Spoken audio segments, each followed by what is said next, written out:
Holy See. Ambassador Charles John Brown III.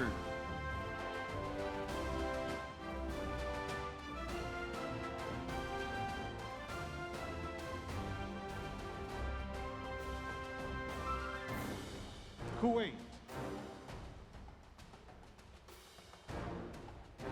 Ambassador Musaid Saleh Al Duwe.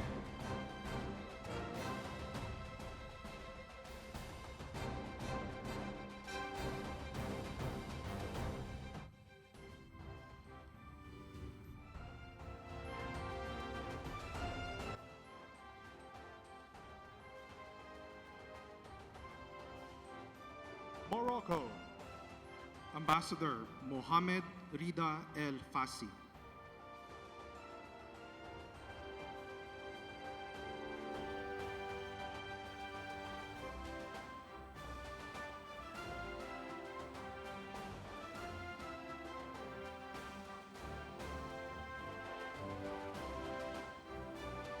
Serbia. Ambassador Slobodan Marinkovic.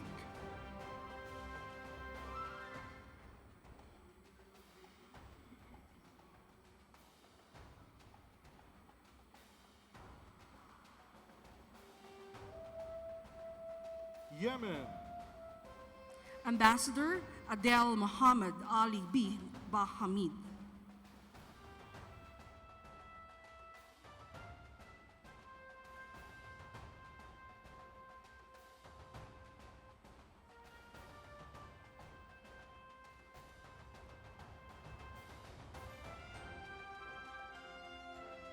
Czech Republic.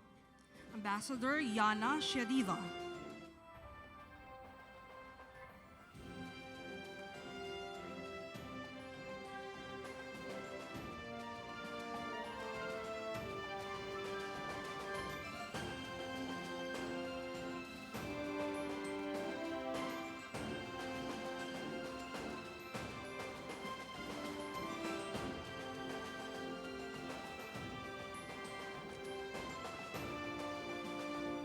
Papua New Guinea. Ambassador Betty Palazzo.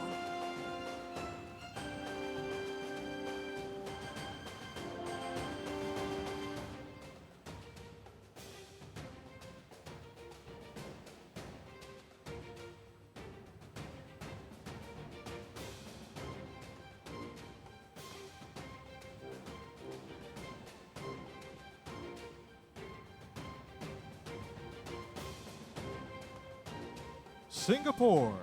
Ambassador Gerard Hallway Hong.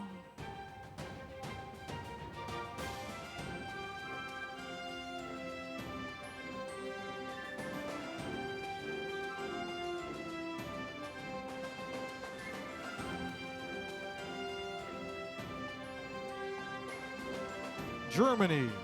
Ambassador Anke Reifenstuhl.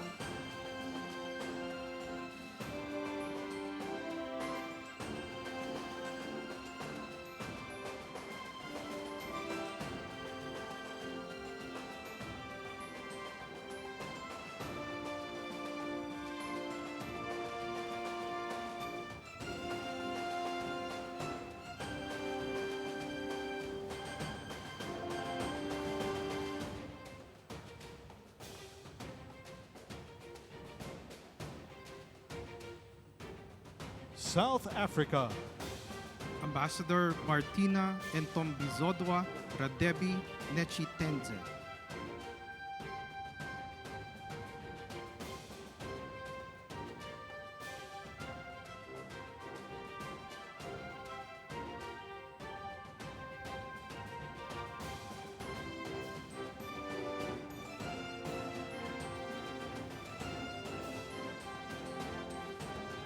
China.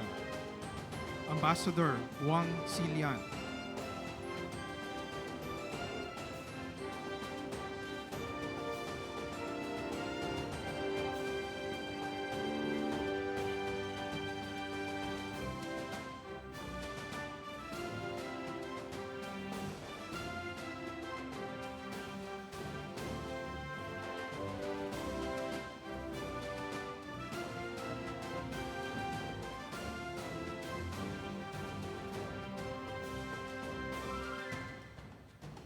Palestine. Ambassador Saleh Asaad Saleh Mohammad.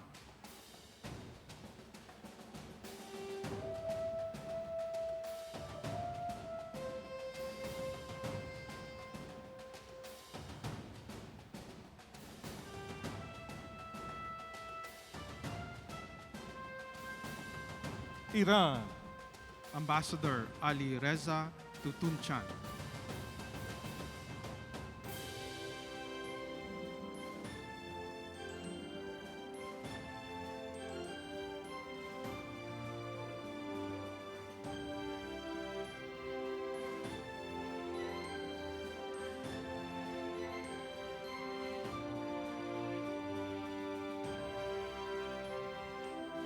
Vietnam. Ambassador Wang Hui Chun.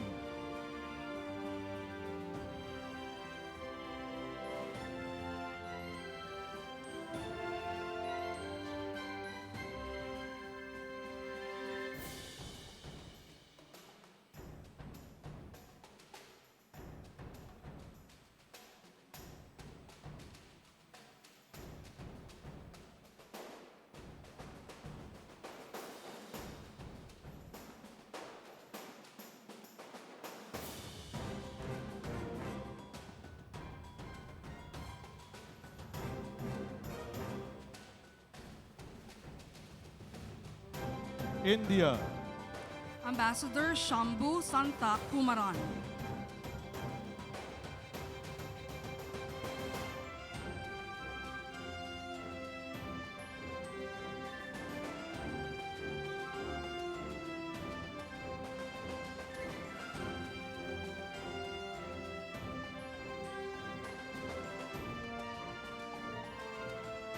Hungary. Ambassador Tita Nelia Tot.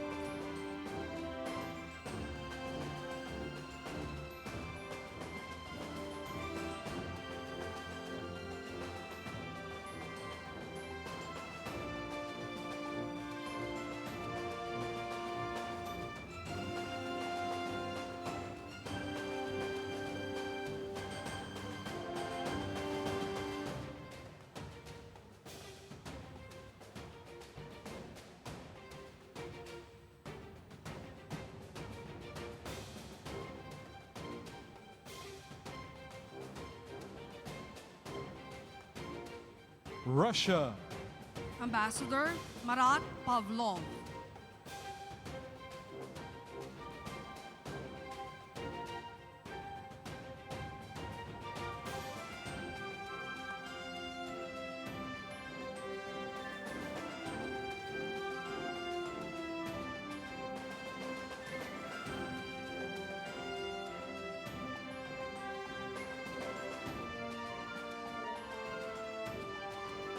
Pakistan. Ambassador Qazi Imtiaz Ahmed.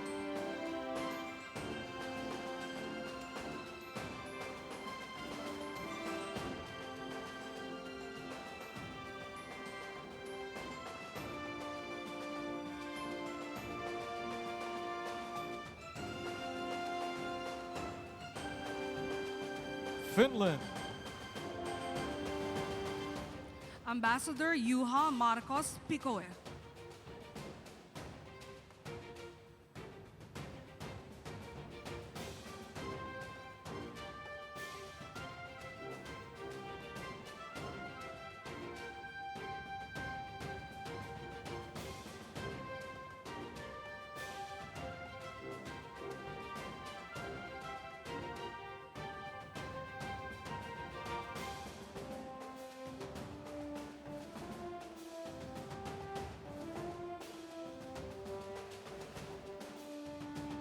Egypt. Ambassador Ahmed Shehabeldin Ibrahim Abdullah.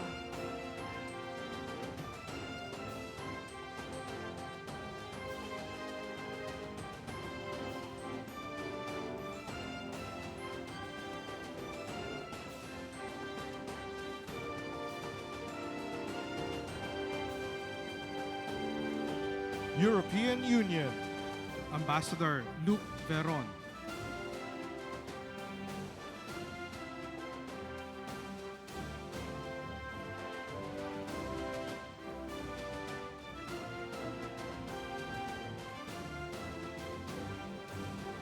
Brazil. Ambassador Antonio Jose Maria de Sousa e Silva.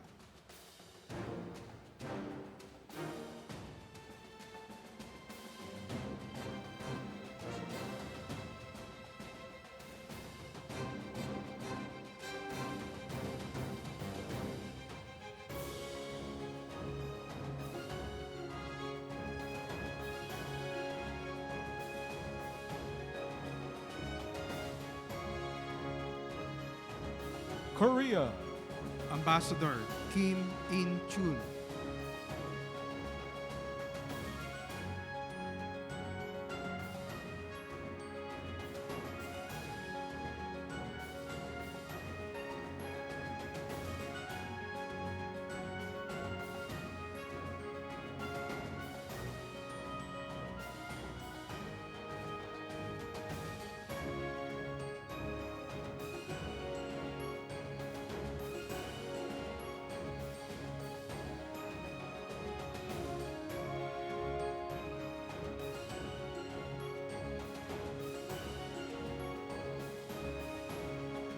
France.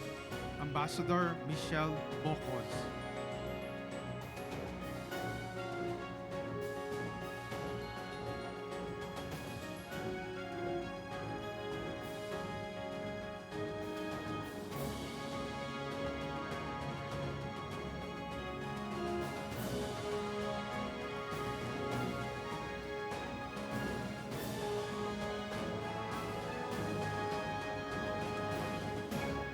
Colombia. Ambassador Marcela Fernandez.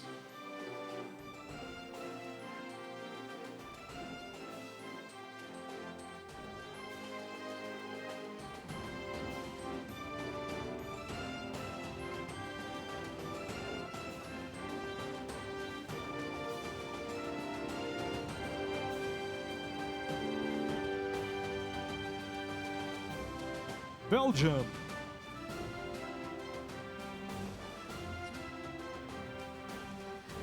Ambassador Michelle Paris.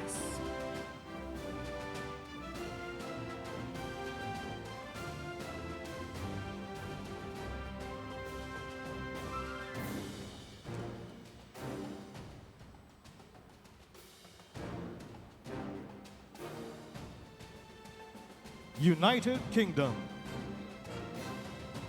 Ambassador Lord Bofis.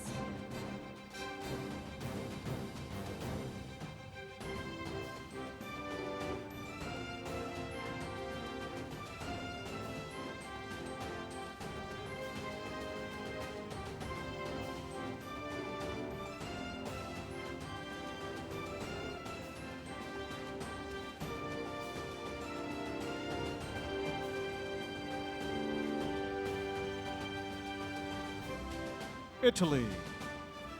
Ambassador Marco Clemente.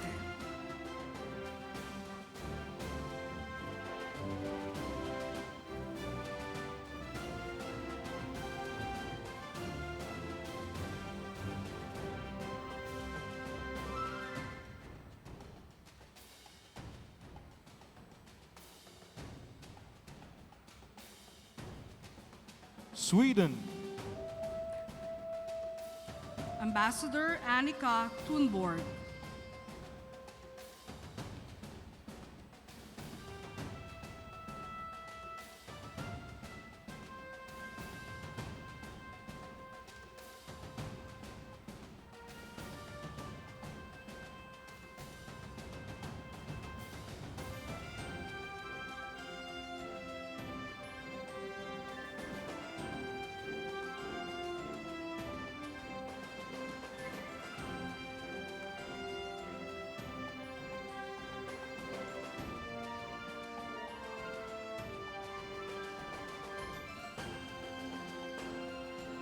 Armenia.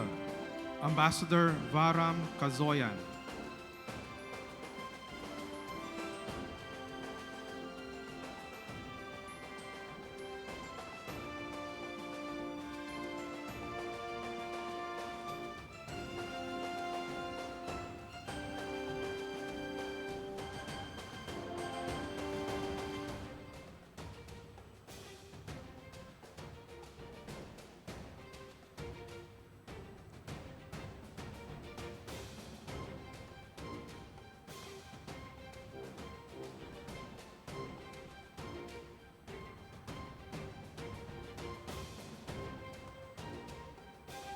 Israel. Ambassador Ilan Flus.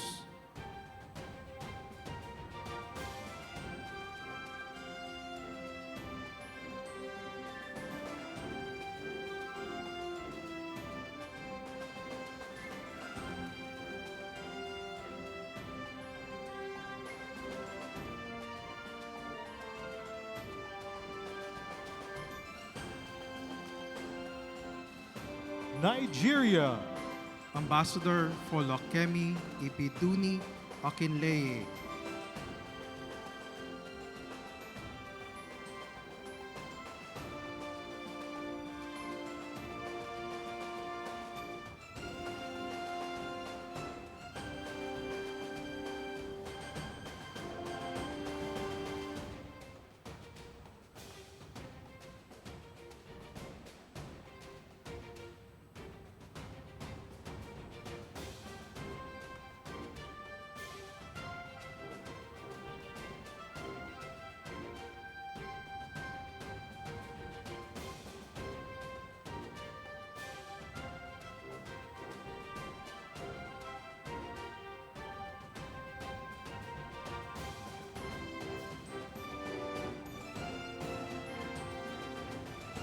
Bangladesh. Ambassador F.M. Borhan Udi.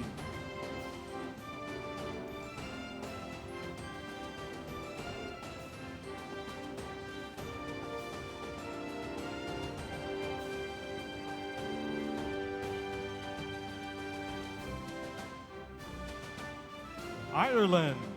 Ambassador William John Carlos.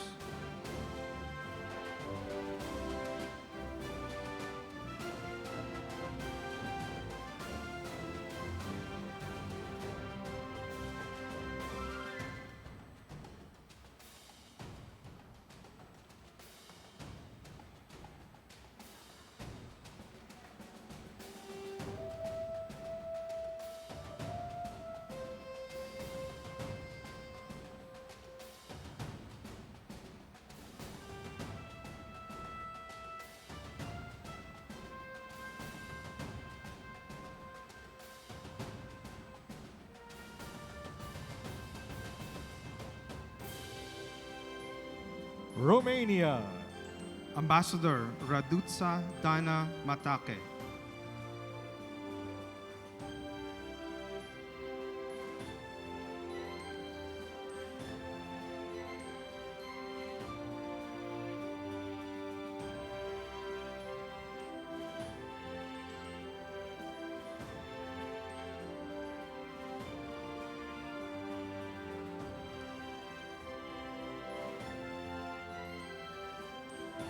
Indonesia. Ambassador Agus Wijoyo.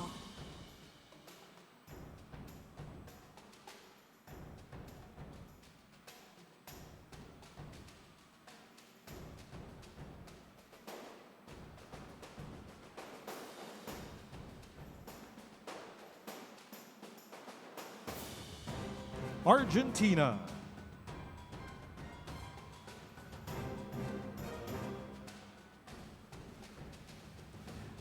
Ambassador Ricardo Luis Bocalandro.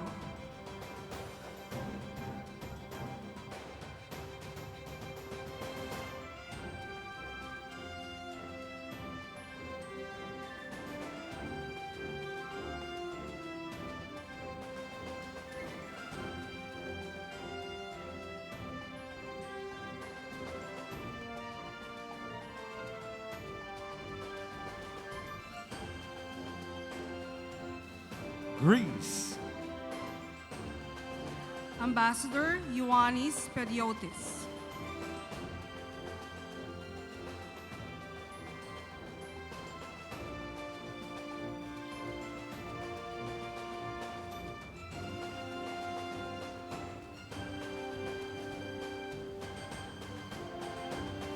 Thailand.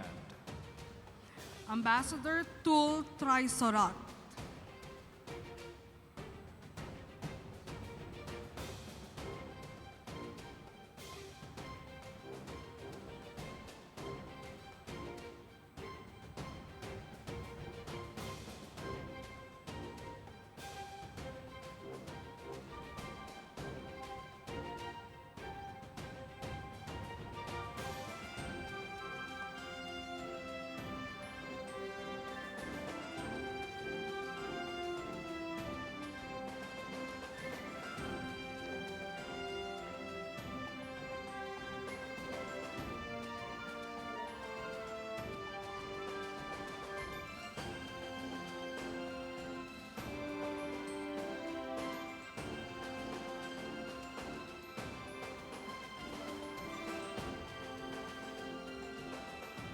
United States of America. Ambassador Mary K. Loss Clarkson.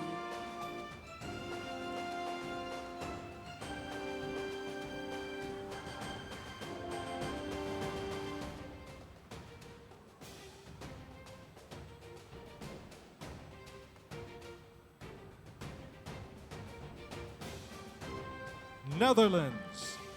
Ambassador Maria Alfonsa Magdalena Girards.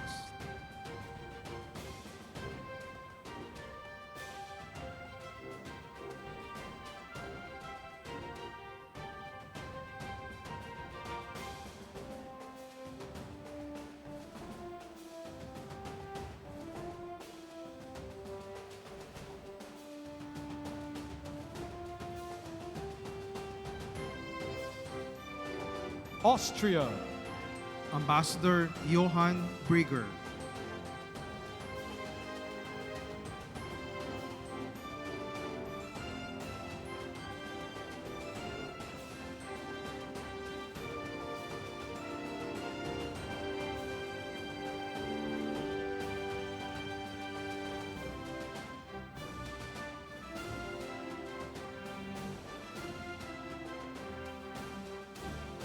Norway. Ambassador Christian Halas Lister.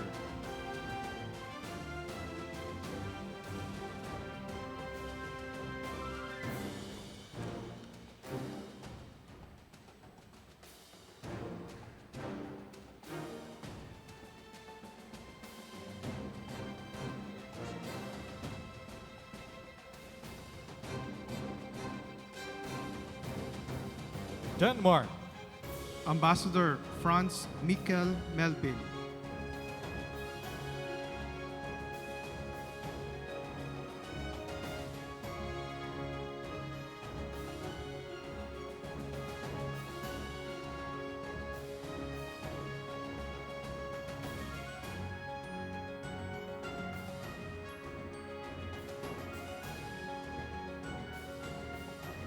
Turkey. Ambassador Niyazi Evren Akyol.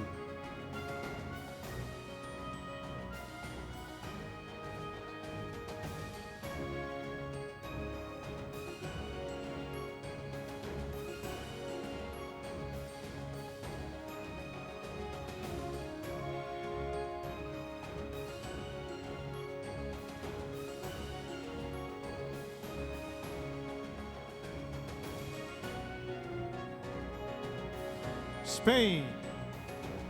Ambassador Miguel Utray Delgado.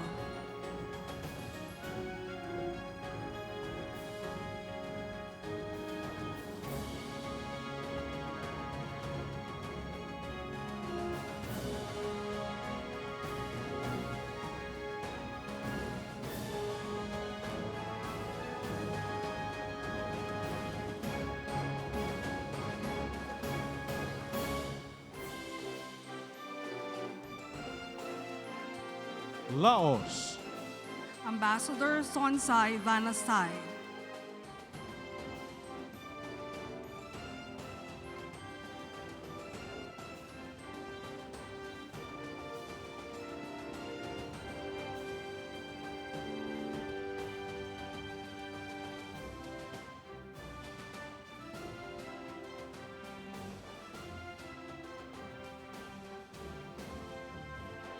Mongolia. Ambassador Enshbayar Sosor Barang.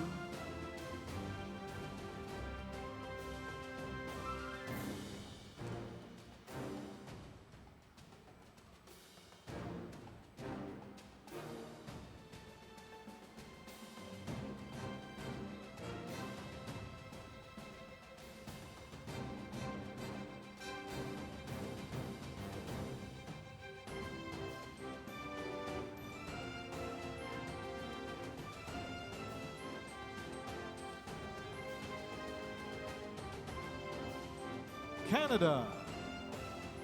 Ambassador David Bruce Hartman.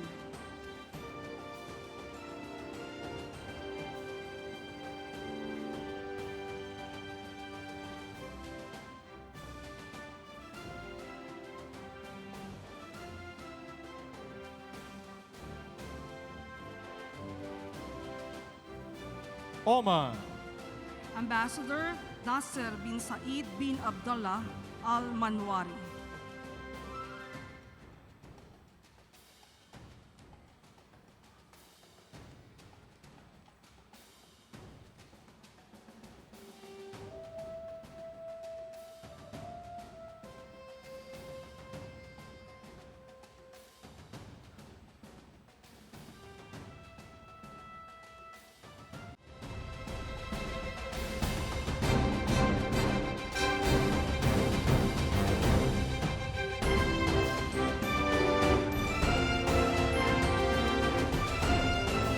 Thank you very much. I would just like to greet some of the distinguished guests that we have here today.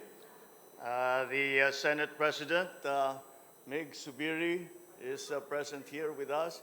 And the House Speaker, Martin Romualdez, is also here. He's already busy making deals in the back. Of course, the Dean of the Diplomatic Corps, the Apostolic Nuncio to the Philippines, His Excellency, Most Reverend Charles John Brown. The former President and now Deputy Speaker, Gloria Macapagal Arroyo. The Excellencies of the Diplomatic Corps, Foreign Affairs Secretary, Ricky Manalo. And of course, my greetings would not be complete, and I would get myself into a great deal of trouble if we do not greet, of course, our beloved First Lady, Lisa Araneta Marcos. My fellow workers in government, ladies and gentlemen, good afternoon. And thank you all for your presence today.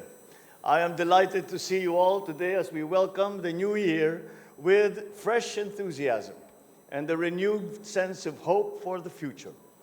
The world is slowly recovering from the toll and pounding effect of the COVID-19 pandemic, and I'm happy to say so is the Philippines. As with the global economy, the road to recovery is not easy for the Philippines.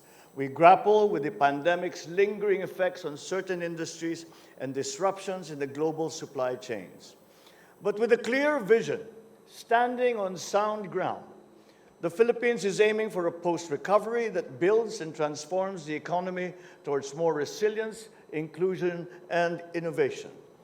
The Philippines' strong macroeconomic fundamentals and well-crafted structural reforms have certainly helped the country and held it in good stead, cushioning the shocks of the pandemic on the economy. We take pride that we now can claim that the Philippines is now the fastest rising economy in the Asia-Pacific region. Our growth rate, these are our legislators without whose help we could not have achieved the very encouraging numbers that we have, 7.7% growth, and that was our projection was actually 5.7%, and so it is. We can see that hopefully we will continue to surpass the forecasts for the economic indicators of the Philippines. But our growth assumptions remain reasonably ambitious. We are looking to the same growth rate for 2022, between 6 to 7% for this year. Official data shows that unemployment is dropping and that the increase in the employment rate and labor force participation is up to 98.5 and 67.5% respectively. Tax collections, investment figures are all moving upwards, which gives us here in the Philippines a sense of careful optimism. Excellencies, ladies and gentlemen, post-COVID realities demand the recalibrating of our strategies and focusing on urgent concerns that really matter to our people. We have to go back to the basics, that is food security, job generation, poverty reduction, and managing inflation. These strategies will require new thinking in the way we do things in our bureaucracy, in a way that puts premium on operational efficiency, good management, and good governance. A big part of this strategy, of course, is to draw investments in key economic sectors. I'm sure that with the talks that we have had with many of your members of the diplomatic corps, you are familiar with our priorities in agriculture, renewable energy and infrastructure, and ensuring opportunities and investment that lead to and translate into actual projects that will be felt by the ordinary Filipino. My recent trip to Davos for the World Economic Forum was particularly important because it had provided an opportunity to herald the good news about the Philippine economy and announce our plans and programs to global business leaders. I also unveiled the plan for the creation of a sovereign wealth fund, the Maharlika Fund. This will diversify our financial portfolio by creating new revenue streams for the country. The economic team of the executive branch is ready to closely work with Congress, with all stakeholders, to thresh out well-crafted law for the fund's creation. With the current growth momentum, the Philippines is poised to reach upper middle income status very soon. This is a daunting but achievable milestone, and the development well-earned and long overdue. We want this to have meaning and impact to the lives of more than 110 million Filipinos and to set the future generations of Filipinos on a more robust path to social and economic well-being. Excellencies, ladies and gentlemen, I just rolled out the Philippine Development Plan that will serve as a blueprint for the country for the next 6 years. It's a plan for economic and social transformation. I urge our friends in the diplomatic community to work with us in achieving our development goals as laid out in the plan through partnerships and cooperations with your respective governments and also your private sectors.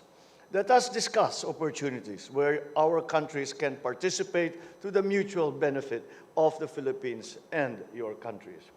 While our time and resources are focused on managing domestic affairs, this administration continues to attach great importance to our external relations.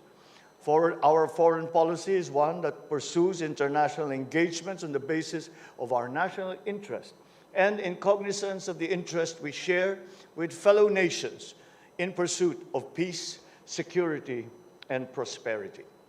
ASEAN continues to be a cornerstone of Philippine foreign policy. We aim to elevate relations with our bilateral and multilateral partners. We are a staunch champion of multilateralism and remain invested in working with partners in building a stronger United Nations, one that is more fair, more constructive, more united. The Philippines counts on your support for our candidature for a non-permanent seat in the UN Security Council for the term 2027 to 2028. You will excuse my little bit of campaigning for the Philippines and our membership.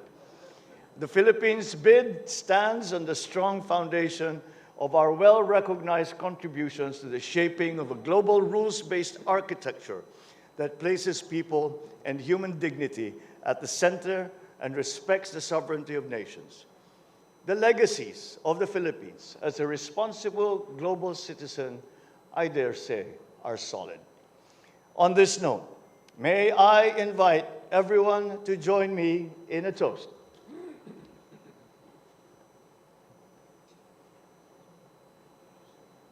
To our friends from the diplomatic community, may we continue to strengthen the bond of our countries for the mutual benefit of our peoples and our countries.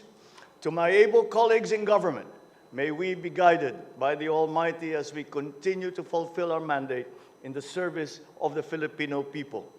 And to my countrymen, our journey is a collective effort where everyone has a stake.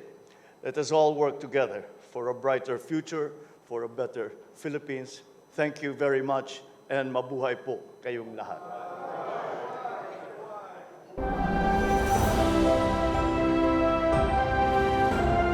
Thank you, Mr. President. And now, ladies and gentlemen, to deliver the message of the Dean of the Diplomatic Corps, the Apostolic Nuncio to the Philippines, Reverend Charles John Brown III. Your Excellency, Ferdinand R. Marcos Jr., President of the Republic of the Philippines, Mrs. Louise Araneta Marcos, First Lady, Honorable Secretaries of the Cabinet, officials of the Department of Foreign Affairs, Your Excellencies, the ambassadors and heads of mission accredited to the Republic of the Philippines. It is not only an honor, it is indeed a joy for me to speak this evening on this happy occasion, the resumption after a long hiatus of the traditional exchange of New Year's greetings between you, Mr. President, and the diplomatic corps accredited to the Philippines here in this historic and beautiful Malacañan Palace. Your Excellency, Mr. President, for us in the diplomatic corps, the custom of exchanging New Year's greetings with you each year is deeply cherished because in addition to expressing our esteem for you, it also gives us the opportunity to express our thanks to you, to the government, and indeed to all the people of the Philippines for the kindness we experience every day in this beautiful country. A warm welcome, a gracious hospitality, and availability to give assistance. These are the characteristics of the Filipino people, and for that we are very grateful. Your Excellency, please permit me also this evening to recognize with sincere appreciation the work of the men and women of the Department of Foreign Affairs, His Excellency Enrique Manalo, the Secretary, all of whom, with whom we, the diplomats accredited to the Philippines, interact on a daily basis, and it is always a pleasure to collaborate with them. The year 2023 begins with lights and shadows. On the positive side, there is the hope that after 3 very difficult years, the COVID-19 pandemic may finally be coming to an end. On the negative side, we see in Europe the return of the tragedy of military conflict with a real danger of escalation. Economically, the world situation is uncertain, although here in the Philippines, it is encouraging to see, as you mentioned, Mr. President, the recently reported figure of GDP growth at, as you said, 7.7% for 2022. As you noted in your speech at the General Assembly of the United Nations last September, the value of harnessing our people's talents by creating a robust and creative economy is central to the program of your government, and you pledge to continue to work with partners in promoting this at the international level. An economy that is vibrant and that provides opportunities for all, especially for the poor and marginalized. That is what is desired, and the diplomatic corps assures you of our support for this goal in the new year 2023 and beyond. And so, Your Excellency, it is an honor for me to express on behalf of all the members of the diplomatic corps our heartfelt best wishes for a new year blessed by peace, prosperity, mutual understanding, and global solidarity. And now, dear friends, may I ask all of you to join me in a toast.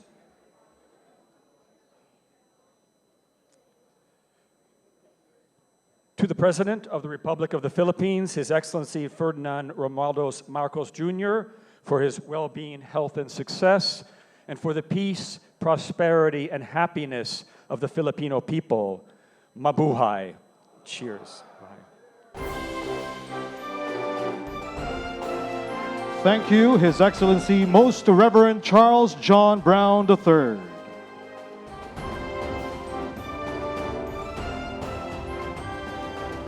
Ladies and gentlemen, please enjoy the rest of the evening. Thank you.